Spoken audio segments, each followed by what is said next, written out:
What's good? It's Russell King here. Today I'm going to be going over my full AEW preview and predictions. We've been going over every match in the card, giving my thoughts and opinions. You guys let me know your opinions down below, but let's go ahead and jump straight into it.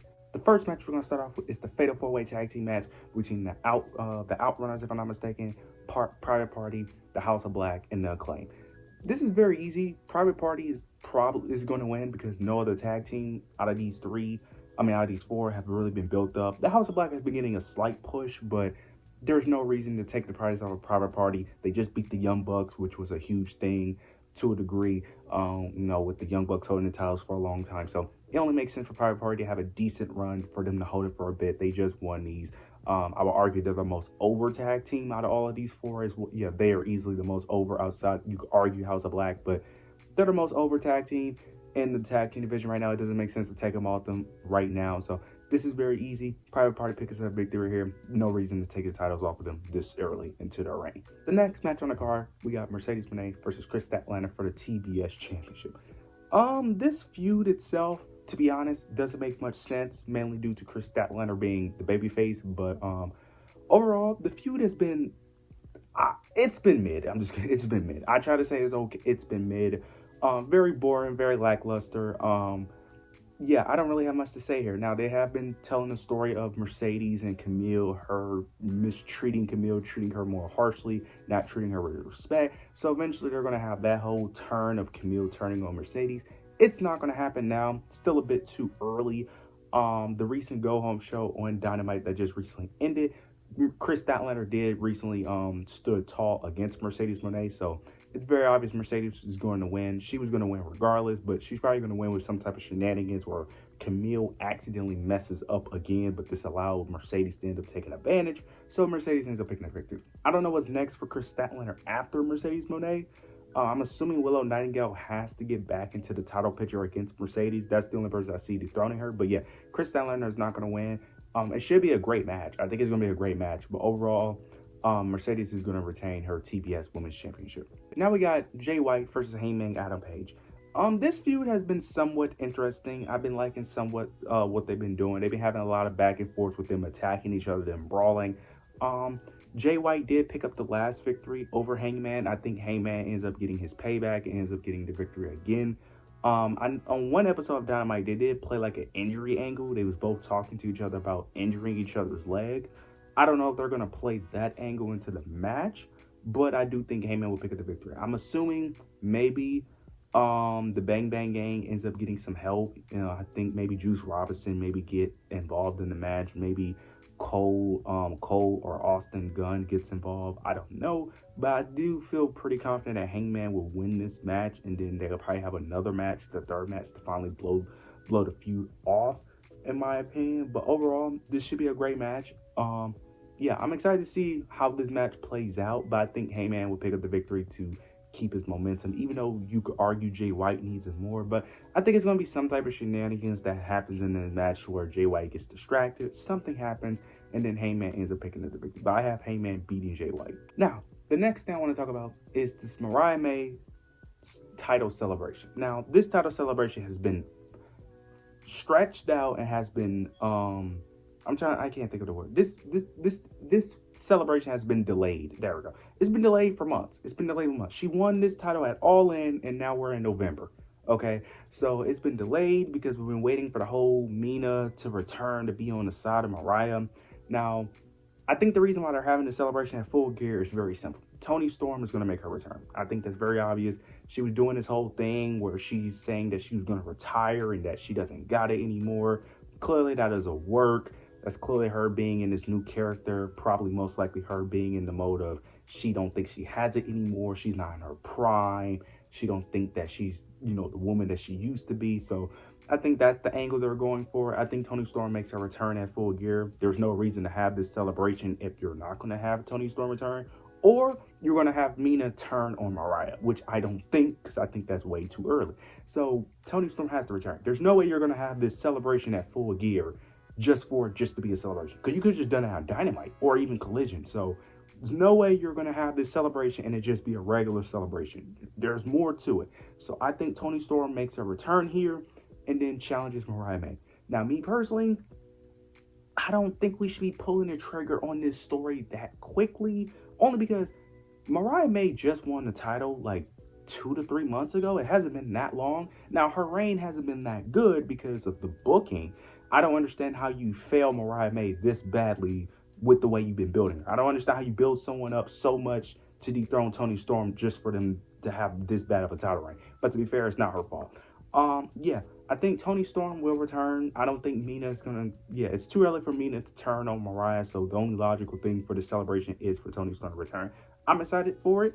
Now I could be wrong, but I feel like that's the only logical thing here. But you guys let me know what you guys think what's gonna happen at the celebration. But yeah, my prediction is that Toni Storm will return at Full Gear at Mariah May celebration. Now we got the TNT Championship match between Jack Perry and Daniel Garcia. I've been somewhat enjoying the build towards Jack Perry and Daniel Garcia. They haven't had many moments. They've been having small segments here and there.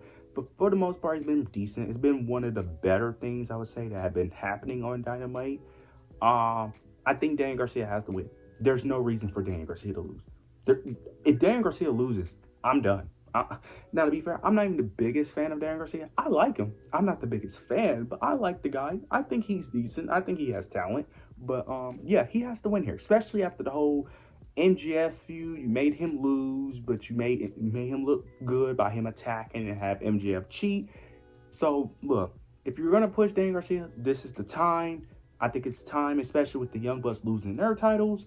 I think it only makes sense. And then you got the Continental Classic coming up. You could have Okada drop his title as well. I think this is perfect timing. I'm not gonna have much. I don't have much to say here. I think it's time for Jack Perry to lose. Jack Perry's been doing some great work. He's been doing some of the best work of his career, but I think it's time for him to lose. Push Daniel Garcia, push some new talent. See what Daniel Garcia can actually do with a championship. Can he actually carry his own weight? And let's see what he can do. Actually push him. Don't do this start, stop, push stuff, okay? Actually push him, see what he can do. But yeah, I have Daniel Garcia becoming the new TNT champion. Now we have Will Ospreay versus Kyle Fletcher. This match is very hard for me to pick because now on the Go Home show, Kyle Fletcher and his team beat Will Ospreay, so that would tell me that Will Ospreay would win. But they also telling the story of Will Ospreay being injured at the same time as well, so that could play a story into it. I've been liking the story of Kyle Fletcher portraying Will Ospreay, you know, being Will Ospreay's best friend, saying that he didn't want to be a copycat clone of Will Ospreay. Will Ospreay was holding him back and that he never wanted him to succeed. I'm liking the story they're telling. I will say this: Kyle Fletcher has to win this match. There's no way around it. If Kyle Fletcher loses, this feud is over and they can't run this back. But my fear is that Will Ospreay is going to win, and then they're going to have Kyle Fletcher attack him after the match, continuing the feud. I'm going to go with Will Ospreay here. I think Kyle Fletcher should win. I think he should. But something tells me that Will Ospreay is going to beat the odds and he's going to win. I don't know what it is, but something in my body is telling me that Will Ospreay is going to win. I'm picking Will Ospreay, but I'm hoping for Kyle Fletcher. Because if Kyle Fletcher loses this match, this feud is over. There's no feud. I'm not going to say bury Kyle Fletcher because I think that word gets overthrown and overused in the Western community, but it damn near buries Kyle Fletcher if he loses this match. You can't have this whole angle and have him lose his first match, okay? And you can have him cheat. Just have him cheat. Like, it's not that hard. Just have him cheat. Have him use the screwdriver. I don't care. But he needs to win this match. There's no way around it. He needs to win his match. I have Will Ospreay winning, but Kyle Fletcher needs this victory. He needs this victory. Now we end up getting MJF versus Roger Strong. Roger Strong ends up getting, was the first one to get the 3 victories. It was between him and Adam Cole to see who was the first to get 3, to see who would face MJF. Look, I'm going to be honest here. I don't really care for this match, mainly because it's Roger Strong and MJF. We already know the main story is really Adam Cole and MJF. We already know that's the main story. MJF should win this match. There's no reason for Roger Strong to win this match. No reason. Also, I have a feeling that they're going to have MJF cheat in this match, even though he shouldn't be cheating. There's no reason for MJF to cheat. Now, I understood he cheated against Daniel Garcia at All Out, but that was a little different only because of the build-up towards Daniel Garcia, to build him up as this breakout star. That's different. Roger Strong is not that. Roger Strong is not going to be this breakout star anytime soon. I feel like he's kind of know where he stands in AEW. Where Daniel Garcia, there's potential there to a degree. Where Roderick, we already know what we're getting from Roderick. So I feel like it's a little different. I feel like MJF should win cleanly here, but they're probably going to have him cheat due to him being a heel. But yeah, MJF is easily going to win this match, and then that's going to advance to eventually Adam Cole, MJF having their match, and we'll see how that story plays out. But I have MJF beating Roderick Strong. Now we have one of the most anticipated matches on the card, well, actually the most anticipated match between Swerve and Bobby Lashley. I've been liking the story they've been telling here of, Swerve declining, being in the Hurt Syndicate, Bobby in the Hurt Syndicate not taking fond of that, and then been constantly attacking Swerve. I think Bobby Lashley has to win this match right now. I'm assuming it's going to be shenanigans with them having the numbers advantage.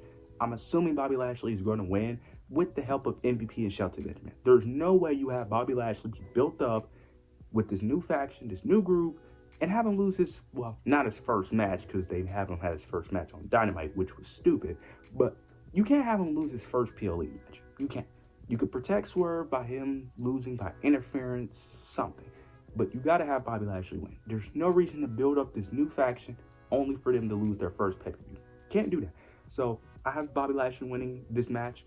They're going to continue to feud due to Bobby Lashley using, the help of MVP and Shelton Benjamin. That will prolong the story. Swerve can easily use the excuse that he got cheated, and that, builds up the story from there. But I have Bobby Lashley beating Swerve Strickland. Now we got the main event. Jon Moxley versus Orange Cassidy for the AEW World Championship. I'm not going to speak too much on it because I don't care about this match. They done a bad job building Orange Cassidy. Orange Cassidy has looked like an idiot. This story has been boring. I'm not going to speak too much on it, but Jon Moxley is easily beating Orange Cassidy, especially after Dynamite, when Orange Cassidy literally said that he wants no help, which is stupid. I get that he's a babyface, but that is stupid. Yeah. Jon Moxley's easily retaining, and then he probably will face Darby Allin afterwards, because Darby Allin recently beat Claudio, so he'll probably face Darby Allin afterwards. But yeah, Jon Moxley's retaining. It's that simple. Yeah, the match should probably be great, but yeah, Jon Moxley's retaining. That's my full predictions. You guys let me know your opinions down below. Yeah, I have nothing more to say. I'm excited for the pay-per-view, but yeah, you guys let me know your opinions down below. Make sure to like, comment, subscribe. But yeah, that's it.